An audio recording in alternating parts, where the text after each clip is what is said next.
spoke in a faint voice filled with sorrow. They locked me in the basement.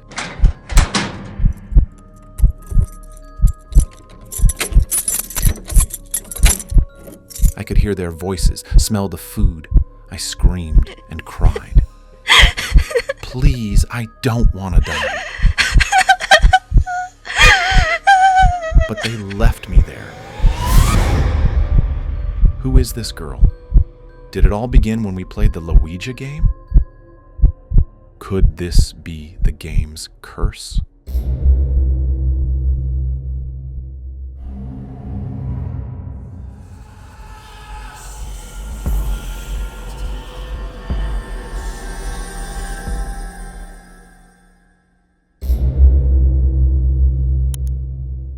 My name is Leo, and I am 28 years old. I live with my little sister, Maya. Let me tell you my story from the very first day. I was sitting in the dark, dusty living room of our new house, the large, old house that had seemed perfect when I first saw it. The price was very tempting, far lower than its real value, and despite the eerie atmosphere surrounding the place due to its age and strange appearance, I saw it as an opportunity for peace and isolation. I saw it as the calm I needed, the kind of peace that would allow me to forget everything I had been through in life. Isn't this place kind of scary?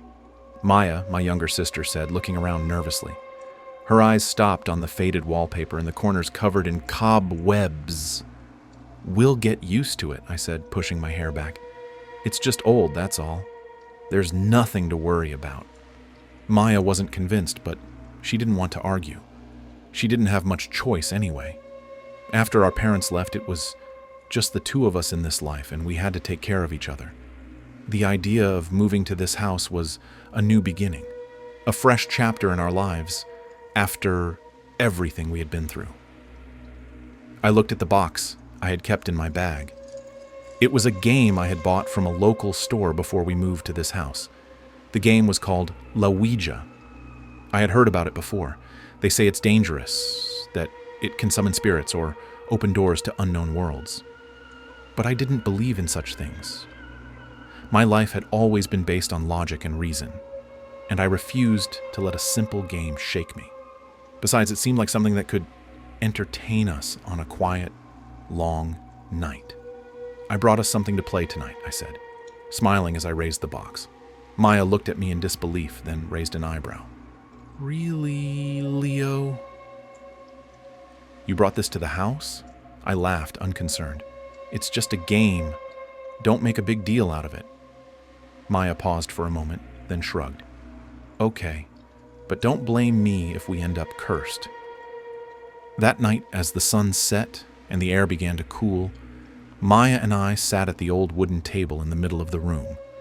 We lit some candles to add to the mystery.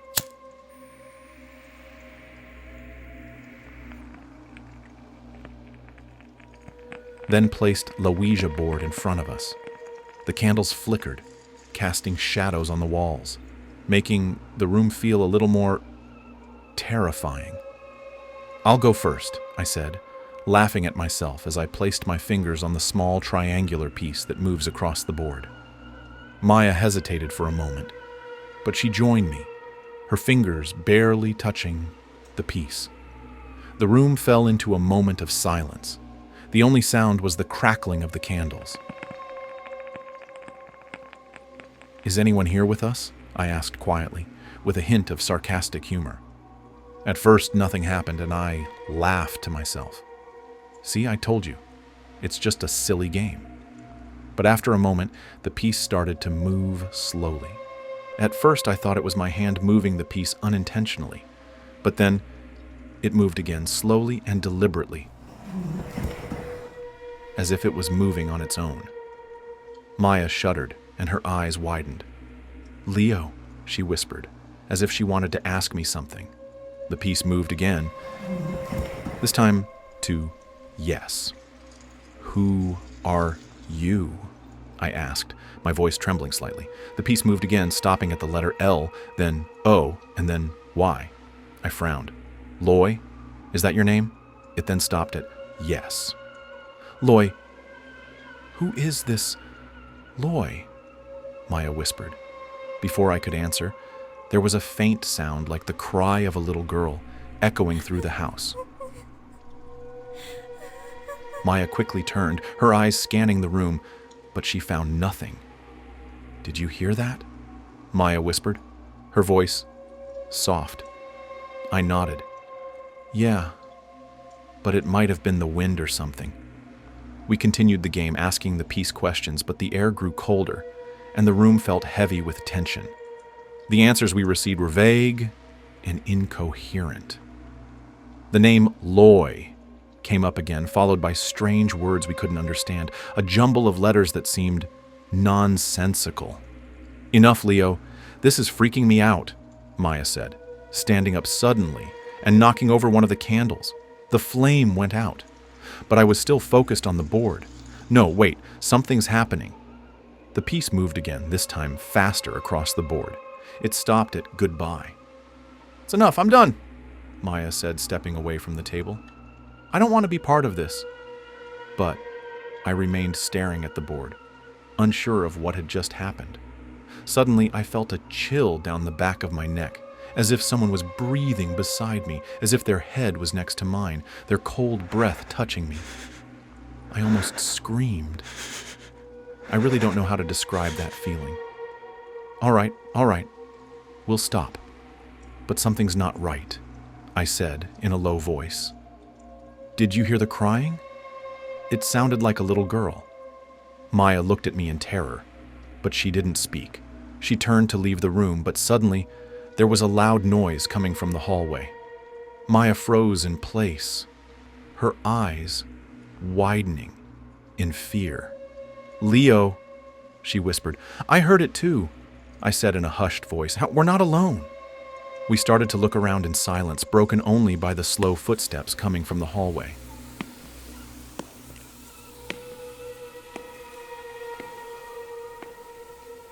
But suddenly the sounds stopped, as if something realized we were hearing it. We exchanged fearful looks, and I decided to end the night saying, "Maybe we're just tired and our imaginations are playing tricks on us. Let's go to sleep and deal with it tomorrow." Maya nodded silently, and we went to our rooms, trying to ignore the strange feeling that had settled in the house, unaware that what happened that night was only the beginning. As the days passed, my nightmares began to take on a terrifying form I hadn't expected. They repeated every night, becoming clearer and clearer. At first, they were just distant sounds, the muffled crying of a little girl.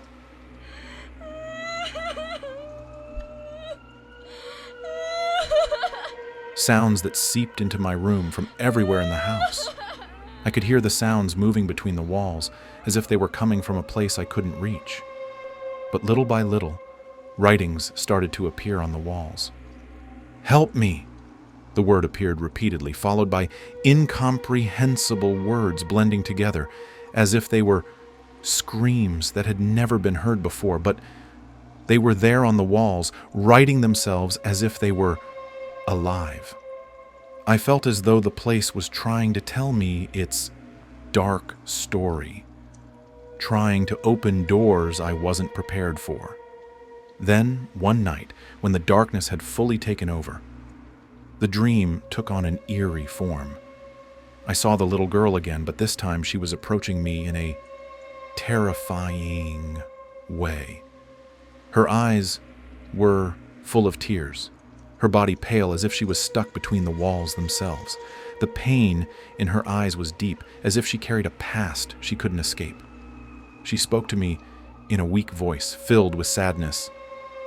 I used to hear their voices. I could smell the food. I cried because I didn't want to die. Her words echoed in my mind as if she was whispering directly to me, her eyes piercing into the depths of my soul. Her voice was strange, as if she was trying to tell me an ancient secret, a secret related to the place I was now living in.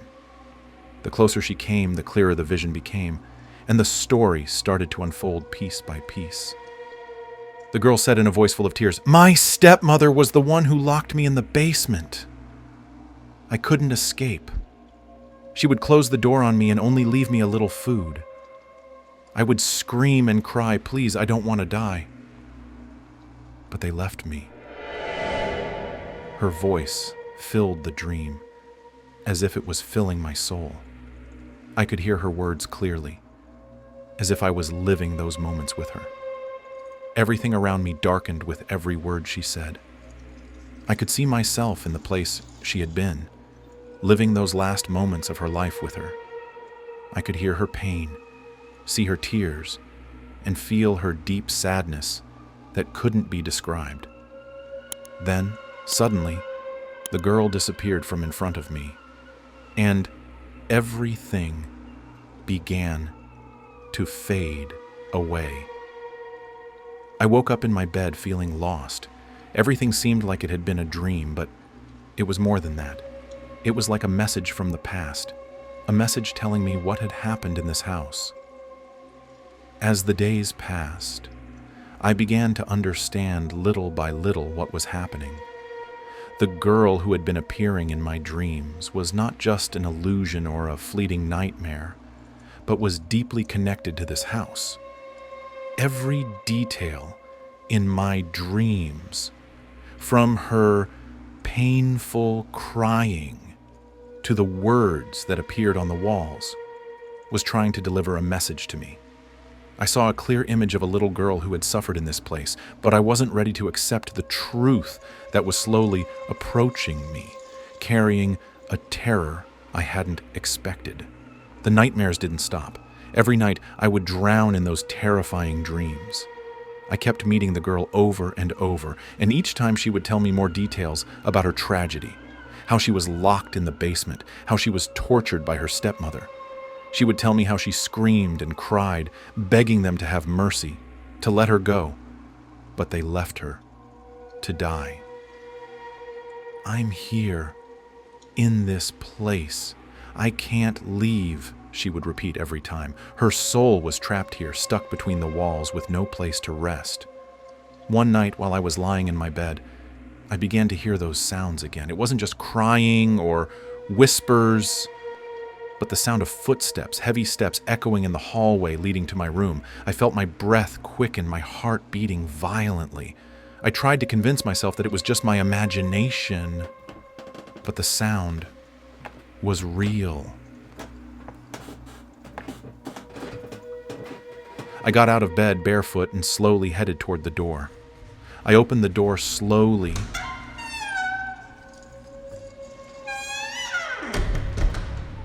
as if afraid of what I might see outside. The hallway was empty, but the atmosphere was terrifying.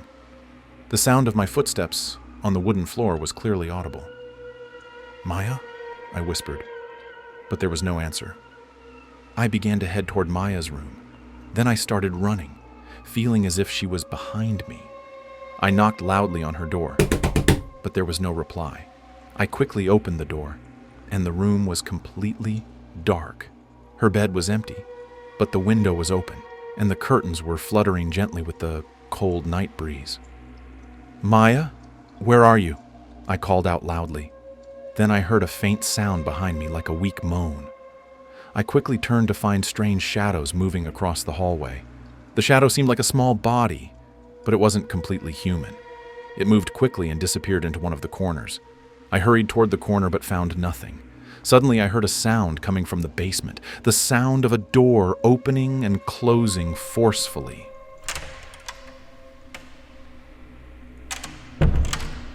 I didn't dare go down, but curiosity was stronger than my fear. I slowly descended the stairs, holding a flashlight I had left on the living room table. The sound was coming from the basement door, the door that neither Maya nor I had dared to open since we moved into this house. I reached the door and it was slightly open. I pushed it slowly, revealing the steps leading down to the basement.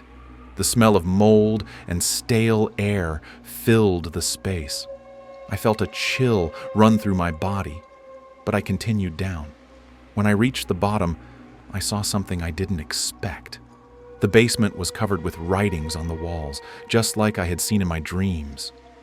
"Help me! I'm here, and I can't leave," were the words filling the place, as if they were muffled cries trapped through time. Then I heard Maya's voice, but it wasn't her normal voice. It was a voice filled with terror. "Leo, we have to leave this place immediately." I turned to see her standing at the top of the stairs, her eyes wide as if she was seeing something behind me. Before I could turn around, I felt a strange coldness engulf my body. It was the same breath I had felt before. It's Loy. I decided to search around the basement. I lifted old boxes and removed layers of dust until I reached a dark corner I hadn't noticed before. There, I found a broken wooden plank on the floor, as if something was buried underneath it. Cautiously, I removed the plank and found a small box tightly sealed. I felt a shiver run through my body when I saw it. I opened the box slowly and found an old, torn doll and a small piece of paper with faded writing. "I was locked here, but I will not be forgotten.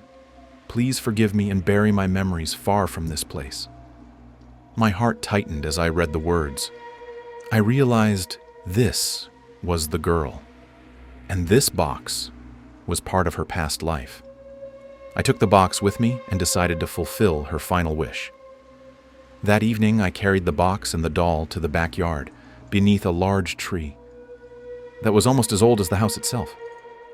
I dug a deep hole and placed the box inside. Before burying it, I closed my eyes and whispered, "You are not alone anymore. I will help you find the peace you deserve. I promise you will not be trapped here anymore." I covered the hole, as if burying with it all the pain the girl had carried in this place. After I finished, I heard a faint sound like a whisper, as if it was a sincere thank you.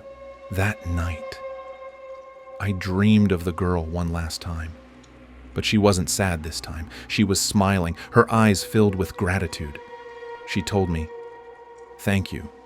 Now I can leave." The girl disappeared, and with her, the heavy feeling that had been hovering over the house disappeared. Since that night, I no longer had nightmares, nor did I hear strange sounds.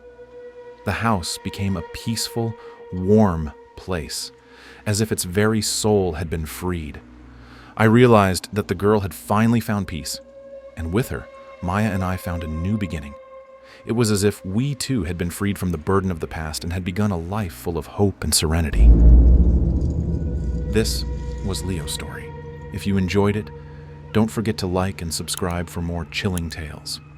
Have a horror story of your own? Drop it in the comments below. Your story might just be the next one we share.